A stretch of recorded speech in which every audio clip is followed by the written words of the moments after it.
bạn đã quay trở lại kênh của mình Hugo Dương. Để các bạn mới là chưa biết mình chuyên review xét nghiệm về cá, cảnh, du lịch, đồ ăn vân vân. Thì vừa rồi trên kênh của mình sẽ thông báo với các bạn là mình định trong tuần này mình sẽ không có ra video clip, bởi vì hồi khoảng đầu tuần mình có đi chích ngừa một mũi AstraZeneca. Đó, thành ra là khi mà mình đi về thì nó hơi làm cho mình mệt và buồn ngủ. Thành ra là mình cảm thấy là mình hơi uể oải, có thể là mình sẽ không có ra kịp cái clip trong tuần này với các bạn. Nhưng mà sau một ngày khi mà mình nghỉ ngơi thì nó đã hết cái uể oải và mệt rồi các bạn. Đó thì hôm nay mình quyết định là mình sẽ quay cái clip này để mình kịp làm cái món ăn tinh thần hàng tuần để gửi đến cho các bạn ha.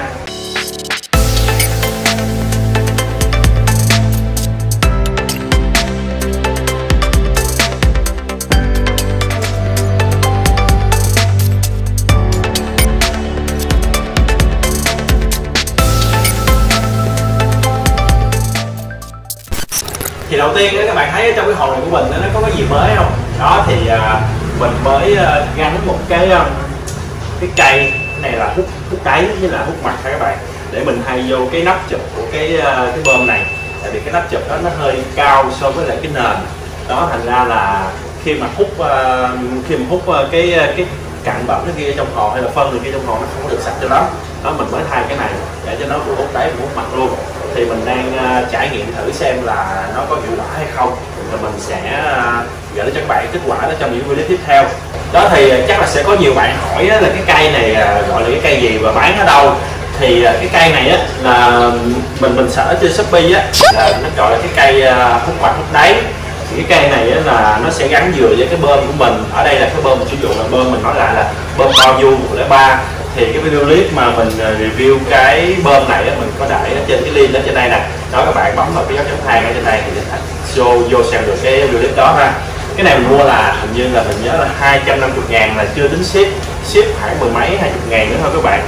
Đó thì khi mình mua về thì mình gỡ cái nắp ra và mình gắn cái cây bóng đáy này vô là rất là đơn giản thôi các bạn. Nhưng mà trong cái video hôm nay mình không có phải là muốn nói về cái máy bơm này cũng như là cái hút mặt hút đáy này, mà mình muốn chia sẻ với các bạn là trong cái mùa dịch này thì mình sẽ cho những con cá ở trong hồ, hai cái hồ của mình ăn những cái món gì, và cái cách mà để dự trữ thức ăn để kéo dài một cái mùa dịch này cho cái lũ tàu há mồm ha các bạn ha. Ok, thì đối với các loại cá nói chung và cá săn mồi nói riêng thì trong cái mùa dịch này là sẽ rất là nhiều bạn có thể là bị sốc, bởi vì mình không có chuẩn bị kịp thức ăn. Ngay kể cả con người của mình mà mình nhiều khi mình cũng không có thể là mình đi ra ngoài mình mua thức ăn mình thoải mái được, thì nói gì đến những con cá đó các bạn ha. Đó nhưng mà đối với lại những cái loại cá như là bảy màu hay là guppy những loại cá nhỏ thì mình cho ăn rất là dễ, có rất là nhiều cái đồ ăn để mình cho nó ăn. Đó nhưng mà đối với những loại cá săn mồi này như thế nào, tụi nó không phải là ăn ít, mà tụi nó cũng không phải là một ngày tụi nó chỉ ăn một lần ha các bạn ha. Đó thì cái việc mà các bạn phải dự trữ thức ăn cũng như là cho tụi nó ăn cái chế độ như thế nào để phù hợp, để mình có thể mình phân bổ thức ăn phù hợp trong những cái ngày tháng dài như thế này là cái điều phải là hết sức quan trọng đó các bạn. Thì nếu mà như bình thường những cái ngày bình thường khác không phải trong mùa dịch thì cái thực đơn của tụi nó cá săn mồi này rất là đa dạng ha. Nó có thể ăn bất cứ cái gì mà mình có thể mua rất là dễ dàng ở bên ngoài, như là chép nè, sâu, dế, nhái, rết, lằn, gián, tôm vân vân. Đó rất là nhiều ha. Nhưng mà trong cái mùa dịch này thì cái thức ăn của tụi nó là đã rất là khó để mua, mình còn khó để mua đồ ăn, muốn chi là mấy con cá này. Thì ở nhà mình thì mình sẽ chuẩn bị những cái đồ ăn gì cho tụi nó. Ở nhà mình hiện tại là mình đã trữ ra được sâu. Đó, rất là nhiều sâu ha. Mình mua tầm 1 kg sâu, là 1 kg sâu mình mua này là 110.000, là mình mua trong mùa dịch luôn các bạn, chứ không phải là mình mua trước đó ha. Đó mình có cái chỗ mua 110.000 kg sâu lớn luôn. Và mình sẽ trữ thêm tôm lột, và bên cạnh đó là mình còn cái thùng chén Nubia ở nhà mình đang nuôi ở bên trong nữa. Đó thành ra là mình đã có 3 loại thức ăn mình có thể xay dòng để mình cho tụi nó ăn trong cái mùa dịch này. Thì tới đây có rất là nhiều bạn hỏi mình là anh ơi chỉ em cách mà để dự trữ sâu trong cái thời gian dài mà nó không bị chết đi. Thì đầu tiên mình muốn nói là để mà dự trữ sâu trong thời gian dài mà không bị chết hoặc là tụi nó bị ăn lẫn nhau rồi bị đen lại rồi nó cúi quắt lên đó, rồi cái con này kia nó bung bay vòng xung quanh á. Thì đầu tiên là cái nguồn sâu các bạn là phải khỏe đó, cái nguồn mà bán sâu cho các bạn á là phải khỏe, tin tưởng, các bạn mua nó nhiều lần rồi. Thứ hai nữa đó là sâu khi mà mình mua về ở 1 kg thì mình sẽ chia ra là hai ngăn, mình sẽ dàn trải đều nó ra đó, như các bạn thấy đó, mình sẽ dàn trải đều nó ra hai ngăn và 1 đến 2 ngày mình sẽ cho nó và một ít bánh mì hoặc là mình cho một vài miếng salad vô để cho nó ăn đó. Thì như vậy thì nó có thể sống trong một thời gian rất là dài. Thì đây các bạn thấy là sâu mà mình mua nè, mình đã để được khoảng gần 1 tháng rồi đó các bạn, mà nó vẫn sống.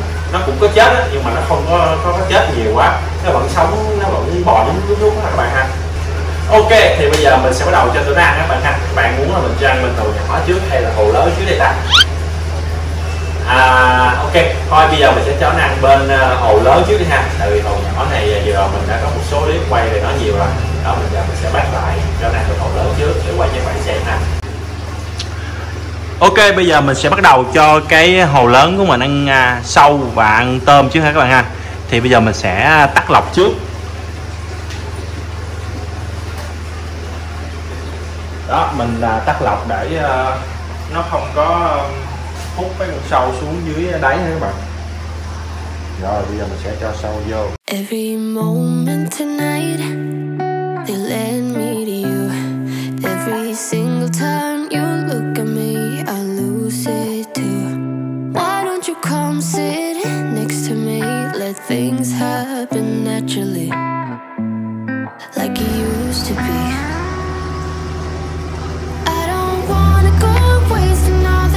Hầu như là các loại củ sừng của mình là đều ăn sâu rồi các bạn, trừ con Congo nó hơi kén ăn chút xíu, nó không có chịu ăn sâu các bạn ơi.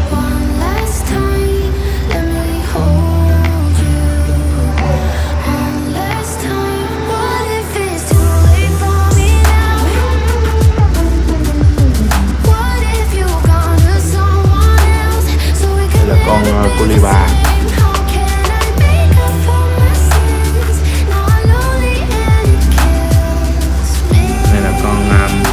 Láp, con bùi xanh. Congo nó ăn sâu rồi nè các bạn. Tôi chắc nó đói quá đó, cũng phải ăn rồi.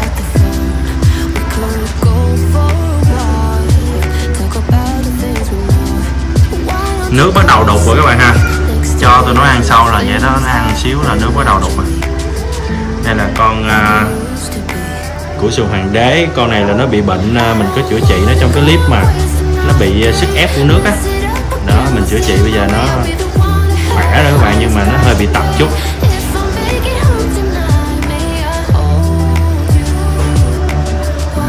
Congo nó dành ăn.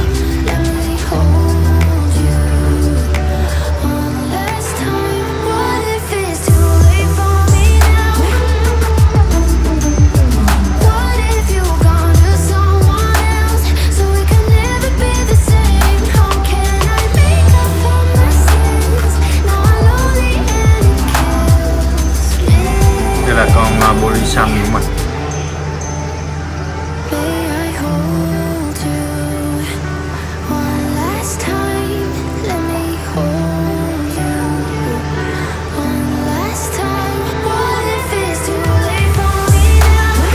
Bích. Bích của mình nó cũng tương đối hơi mập một chút. Sumo thì không phải sumo đâu.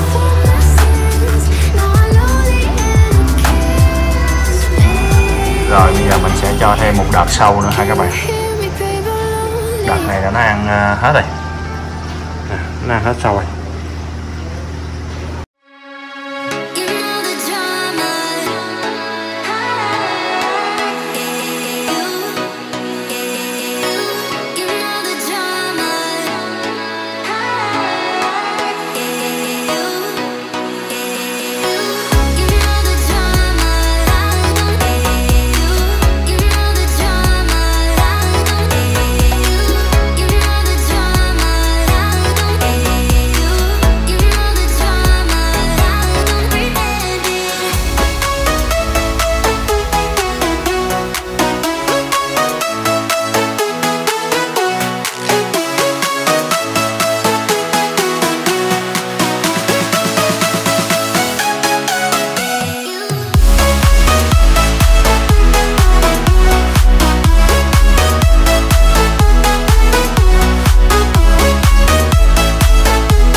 Tiếp theo là mình sẽ cho tụi nó ăn tôm các bạn ha. Thì tôm này mình sẽ cho tụi nó ăn một ít thôi, tại vì mình vừa rồi mình mới cho tụi nó ăn sâu rất là nhiều rồi.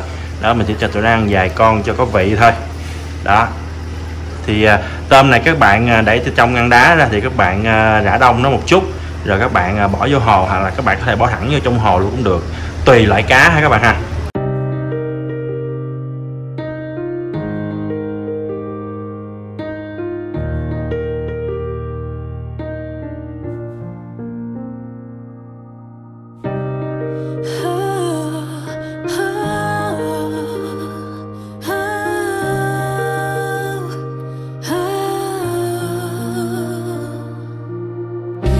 갇혀있던 미로 속에서 마주했던 건 wall after wall, yeah.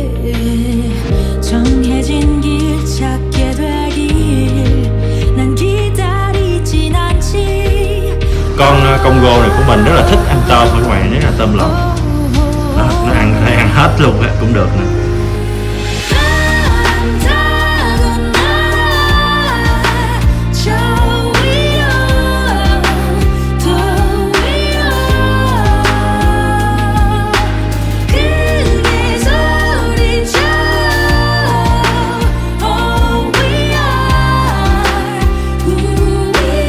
Rồi như vậy là hết tôm rồi các bạn. Đó. Ok, bây giờ mình sẽ qua hồ nhỏ các bạn ha, cái hồ mới của mình ha. Tiếp theo ở bên cái hồ nhỏ này mình cũng sẽ cho tụi nó ăn sâu các bạn ha. Thì mình đang tạm nuôi 2 con tê tượng ở đây thôi. Thì để một thời gian để con tê tượng Tiger của mình nó chữa bệnh đó, mình sẽ cho nó qua hai bên này, qua bên hồ bên kia lại. Sẽ cho ăn sâu ở cái hồ nhỏ này, ăn rất là ít thôi, ăn vừa phải thôi.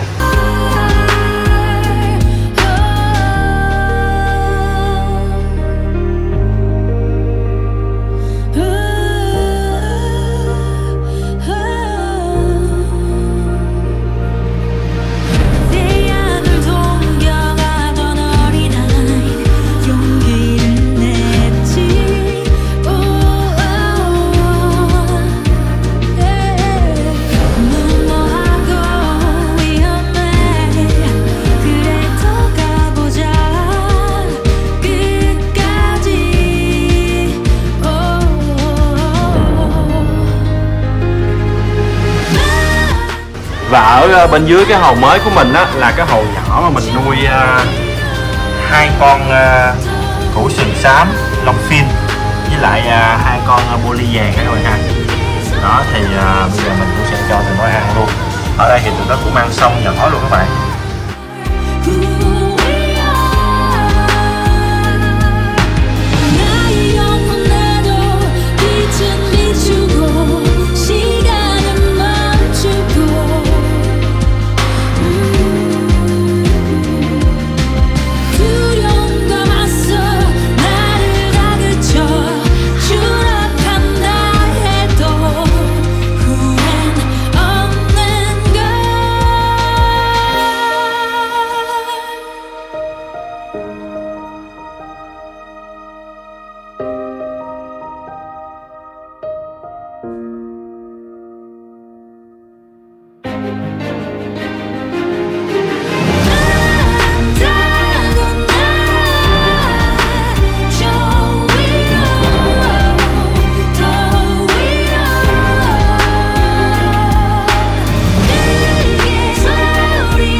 Ok, như vậy là mình đã cho 2 cái hồ cái của mình ăn xong rồi các bạn.